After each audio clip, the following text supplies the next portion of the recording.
going to talk about how important is color when you're trying to draw in realism.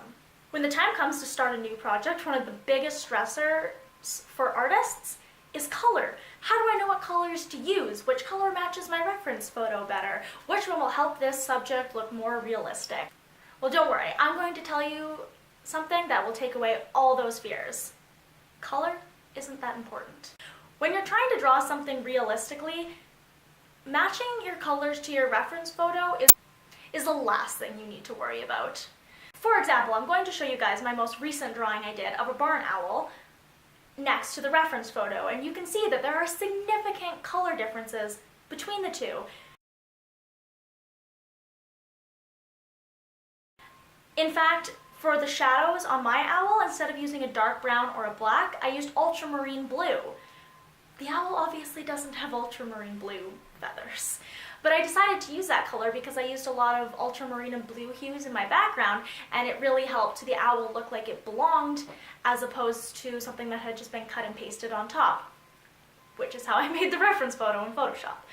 Sometimes when you're trying to make something look realistic, it's almost more important to choose your colors based on what you think will make a piece look more cohesive, or what you think will add something to your piece. Color is definitely something that's more personal and circumstance dependent, as opposed to there always being a formula to get the exact right color every time. So another example I want to bring up is black and white, graphite, or charcoal drawings.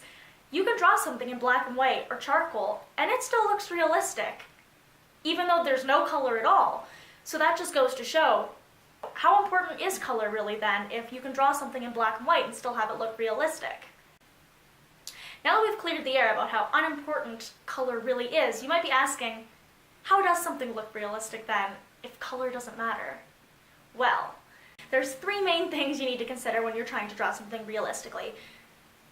One, you need to make sure that your line drawing is drawn correctly, because if not, you're going to have problems with something looking realistic right off the bat.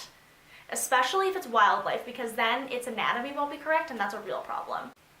Number two is that you have good highlighting and good contrast and that they're in the right place. Being in the right place is key for drawing something realistically, because if your lights and your darks aren't in the right place, something's just going to look off in your drawing. Number three is when working in color, you need to make sure that if you use a color in one area of the piece, it needs to be in a couple other areas of the piece in order for it to look cohesive. Like I said in my owl drawing, because I used blues in the background, I also used lighter blue to do shadows in his face and to do the shadows in his feathers. Thanks so much for watching. Please like and subscribe for more art tutorial videos and art chats kind of like this one. I post a new video every Thursday, so I will see you all next week.